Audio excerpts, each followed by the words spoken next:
In this special episode of Voice of the Sea, we're at the Blaisdell Concert Hall in Honolulu, experiencing the Symphony of the Hawaiʻi Seas, a unique event combining science, art, culture, and the Hawaiʻi Symphony Orchestra. We talked to the producer and conductor, as well as symphony composers, animation artists, a mele and hula composer, a musician, and an attending teacher. But first, what is the Symphony of the Hawaiʻi Seas? We have 5 different orchestra movements that are newly composed by 5 different composers and then animated by local animators. And we pair the composers and animators together to create brand new works that are going to be performed by the symphony. The Symphony of Hawaiʻi Seas is the 3rd symphony in a series about Hawaii's landscapes. It went from the birds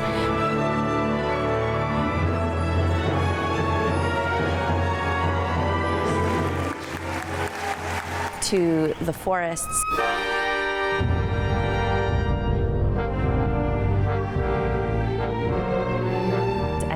We're going to the marine realm, which I think is so great and appropriate because that really comes full circle and covers so much of Hawaii. I don't know what's going to be next.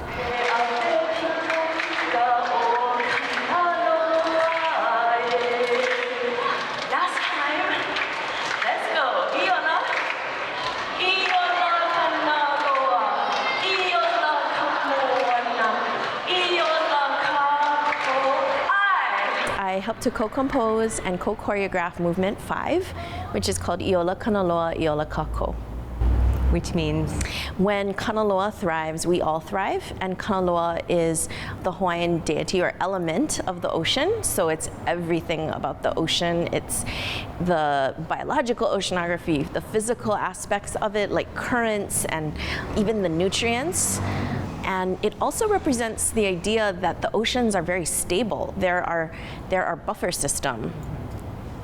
Your professional career as a oceanographer, how does being part of this symphony and developing the hula and the mele connects back with your professional life? It's kind of a challenge, an exciting challenge to connect art as well as body motion and dance to science. However, hula is a dance of the environment, and so I was very excited to take up the challenge of how do I make a hula, which is a dance of the environment, that's really specific to ocean, and what kind of concepts can I get in there?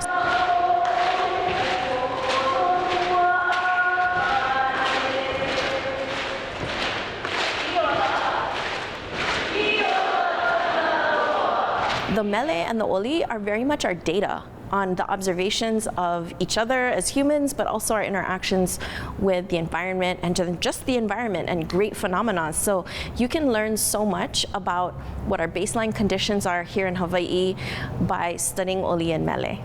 I am not an expert haku mele at all. This is probably my 3rd or 4th mele that I've ever composed. And so I definitely owe whatever amazingness is in there to the chants that we drew them from. Those chants are really the ones that we leaned on. There's a PDF version of it, and we have a little reference points, so students can and teachers can go and find those links to those original mele. Who are the ancestors and the amazing oceanographers who wrote those? Those were scientists too.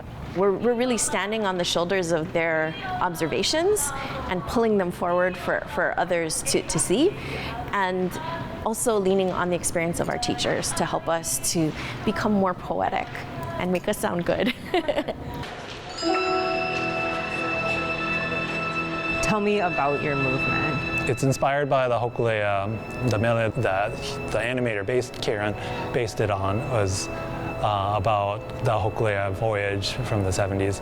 So I tried to create this intense beginning of not knowing exactly where you're headed, but then eventually becoming much more hopeful, making sure it was very hopeful and almost spiritual in some places. And the animator Karen was very good about directing it that way.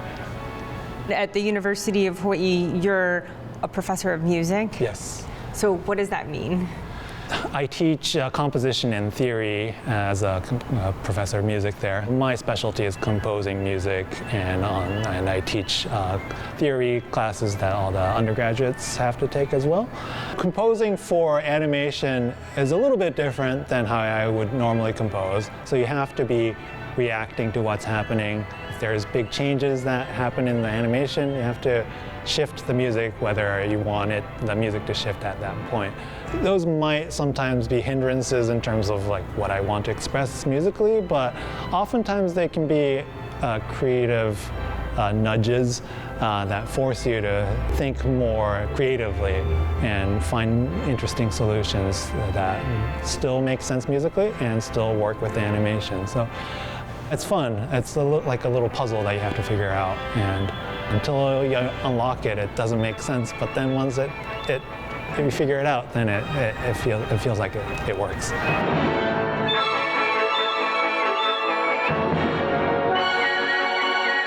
As the composer in residence for the symphony, what does that entail? So the composer in residence position is kind of like you write on demand. So if there's music that is required for the orchestra, for a concert, that's my job, that's my kuleana. And so most of my work deals with our Hawaiʻi Symphony series. This is a series where the orchestra joins forces with our local musicians like Robert Casimiro, Raiatea Helm. This season we have Kēhau, Johnny Valentine, and Waitiki 7. And so a lot of their music doesn't have orchestra parts. So, you know, they record in the studio, it's them with maybe a band, kind of a backline. And so when they perform with a symphony, somebody needs to write all of the music for the instruments. So there are 64 musicians. So that's my job, to write every single part to accompany our local musicians. So I remember going to the symphony concerts when I was young and just being, you know, my jaw just dropped. I was like, wow. Wow, and you know, we didn't have the screens, the animations, so this is an incredible experience that really, I think, opens doors and changes lives for them. Who knows, you know, there may be in the several thousands of students that came this morning, a future musician in the symphony, or a future composer, a future animator. It starts as a little seed, just like the kumulipo. It starts off just something small and grows into something. So we are all about planting the seeds and giving them the opportunity to be, you know, welcomed into this environment. You have an amazing story of a local person who's, you know, able to create music about your culture for your culture. And can you just talk to me about what that means to you, or maybe the intention that you approach your creative process with? Yes, so this must have been about 10 years ago now. And you know, a lot of my music was about other things, like other cultures, not my own. And at that time, I started to look at, you know, what can my musics be about and say? And at that time, someone approached me to write music for hokulea. That kind of set me on a voyage of what my music should be about, and that was to tell stories about where I'm from and who I am, and to use music to educate. I composed a symphony called Raise Hawaiki, and this was kind of a phrase that Eddie Aikau would often echo as he wanted to see, like his ancestors, that Polynesian homeland rise from the ocean as if he was on board Hokulea and pulling that island out of the sea. And that phrase also is kind of a rising Hawaiian consciousness as well. And so for me, I really kind of, you know, latched onto that. And since then, all my music has been about Hawaii.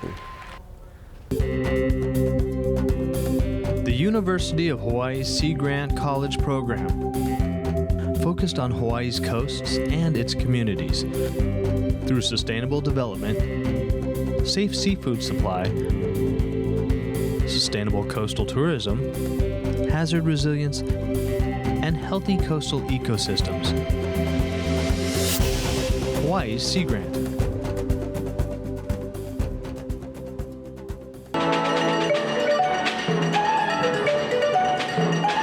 You're watching Voice of the Sea. We're experiencing the Symphony of the Hawaiʻi Seas, a science, art, and cultural collaboration live with the Hawaiʻi Symphony Orchestra. We're talking to 2 animators and a teacher about their roles and the significance of this symphony. I was given the opportunity to be the lead animator for Movement 2. The story is told by a young keiki named Kaimi. He kind of goes through the beach just exploring all these different fishing techniques.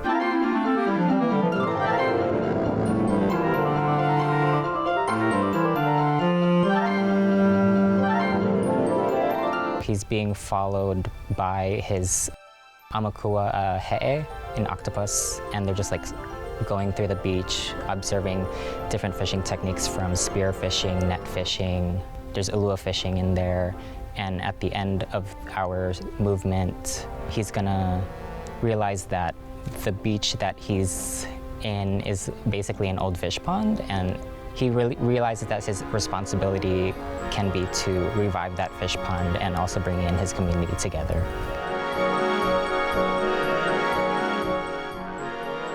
For students, viewers who watch this and they're like inspired by your art and also your ability to create a career for yourself, like, what advice do you have for inspiring young artists?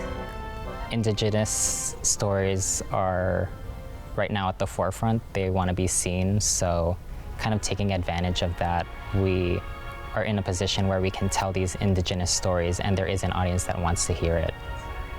And Hawaiian culture, we're huge storytellers. So maybe let's explore that for a minute. Like, what is modern Hawaiian storytelling, mo'olelo? I feel like today we kind of show stories visually through, obviously, video. Hula is still a very popular way to tell traditional Hawaiian stories.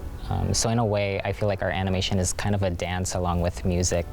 Obviously, we're not dancing on stage, but our animation is following along through the music and kind of swimming through those highs and lows that our composers created.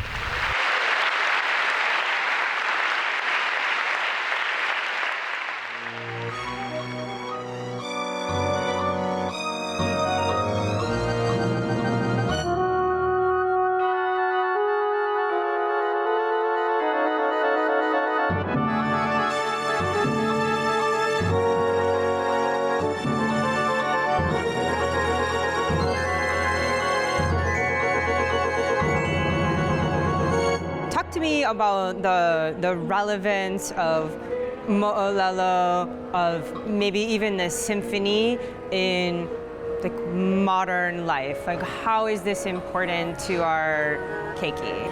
Well, it's super important for kids to actually know these kinds of stories. So like for this project, I'm glad that we had like a Hawaiian component in it and that the Movement 1 was focused on the Kumalipo, because although all the stories are important, I think that when I think about mo'olelo, I think it's a grounding and a foundational for any student in Hawaii to understand place. And I think understanding place is important because as long as you set foot here, and especially if you plan to live here, you are connected to the land. You need to understand its genealogy as well as understand how we can take care of it today.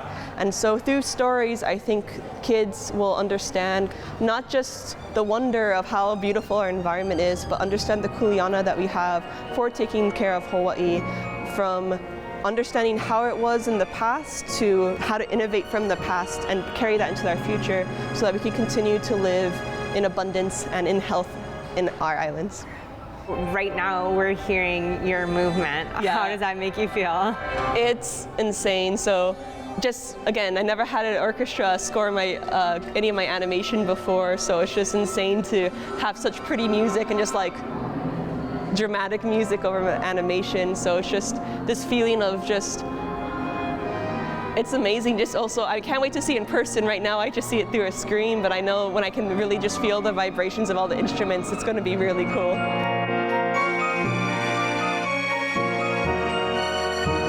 The story we wanted to follow that is mentioned in the Kumalipo is just this birthing from the first little organisms, the little coral polyps, to actually our ancestor Haloa to the first people who have arrived on Hawaii. And so following that storyline is what we try to fit into our movement 1 and try to really create a sense of wonder of how like just what this oli captures, as well as just the fun of like seeing everything born, the magic of like how we're all connected in this one genealogy.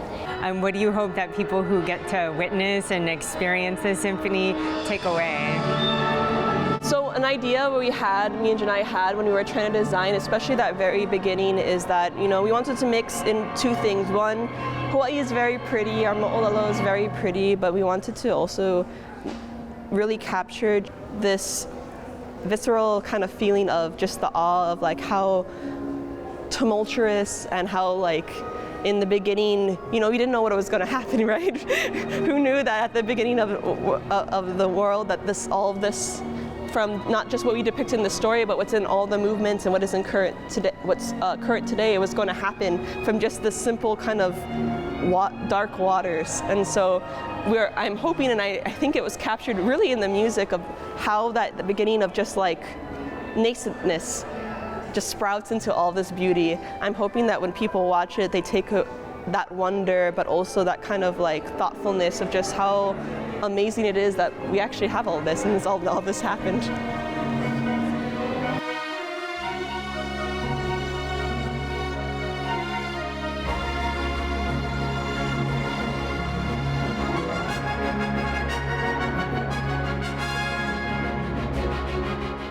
And who did you bring today to this symphony? Oh my goodness, I brought my 11th grade students that are in Mo'omeheo, Modern History of Hawaii, as well as 2 partnering teachers that are in my PLC, which is our professional learning community. What did you enjoy most about the symphony today?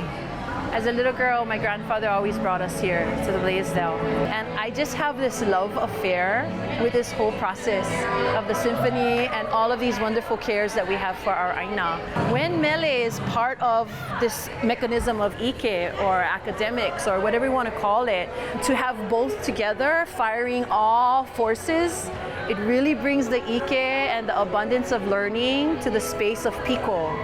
Right, to the center, to the balance of where we all should be. So we can connect all of our haumana to that and get them away from a phone for 45 minutes.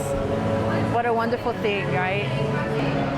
What are your hopes for like the future of the work that you're doing and kind of revitalizing Olelo Hawaii and along with it, like the understanding of mo'olelo and history? My hope is that when we start our students from their place and then have them see it that they just saw today, the whole point was to bring them to that space where someone else can tell them a story about their island.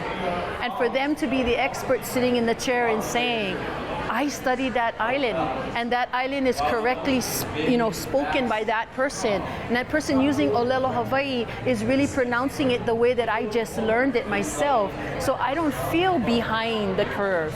I feel like I am with my lahui moving forward. Whether you were born, whether you just decided that you're going to move here, or whether you've been here as kama'aina for a very long time, this is your Hawaii. You need to learn the Olelo Hawaii. You need to feel part of it. You need to be kanaka with us. Because why? We take up all of this space together, including the spaces with all of our animal friends, our plant friends, right? And so to have our haumana believe that they are part of that symbiotic relationship from their ike points of view, not because we're telling them, but because they have a sensitivity to it, takes the competencies again to a higher level. Oops. Big win. See? Kamakani loved that answer. Mahalo. We are looking for a few heroes, mentors, trailblazers, innovators, a passion to change lives, spark curiosity, open hearts, and awaken minds, help students answer the question, who am I? This could be your calling, but this is no job. It's the journey of a lifetime. Be a hero. Be a teacher.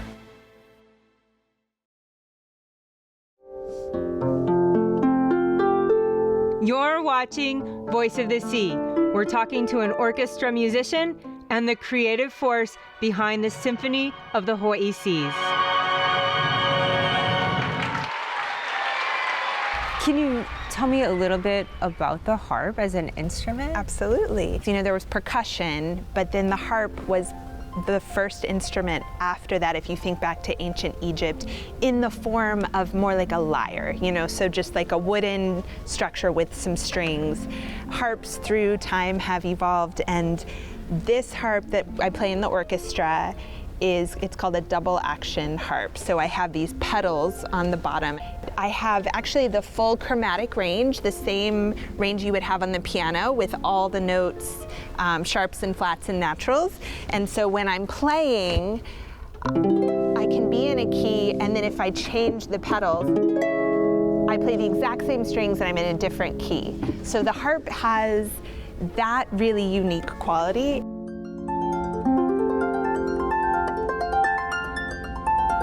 I love the harp because there are all these colors that are possible. One thing people hear a lot on harp is it's called a glissando,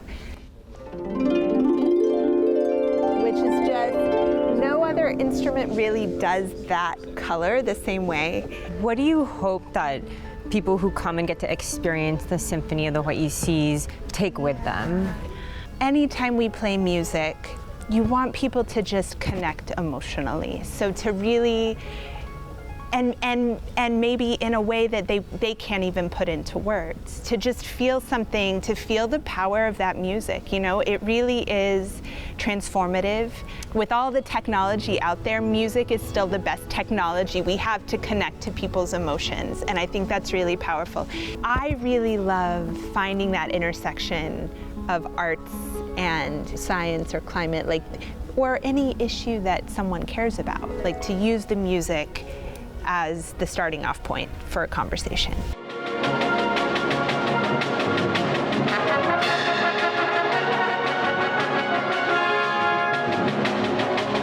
Talk to me about how art and science might work together for mutual benefit. Yeah. Science is so important into understanding the truth of a situation, right? You test a hypothesis, you make sure it's repeatable, or you at least address and write it down, and you have to make it publishable and vetted. It's a very rigorous process. Art is too. Art and science are like two sides of the same coin.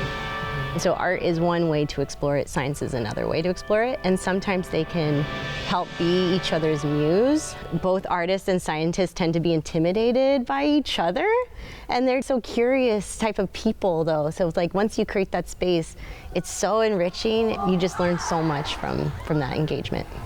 Do you have any advice for people who want to start these kind of collaborations? Yeah, ask questions, write down your ideas, don't hold back. You never know who's going to be excited to collaborate. Look for opportunities to join a science-art collaboration in your community. Learn more about the Symphony of the Hawaiʻi Seas and sci-art opportunities on our website at voiceofthesea.org. Follow us on social media at Voice of the Sea TV. Mahalo for watching Voice of the Sea. Exploring Our Fluid Earth is the dynamic curriculum developed by the University of Hawaii's Curriculum Research and Development Group. The award-winning Fluid Earth and Living Ocean textbooks are now interactive and online. New activities, updated content, and a teacher community. Exploring Our Fluid Earth is now freely available. Find out more at exploringourfluidearth.org.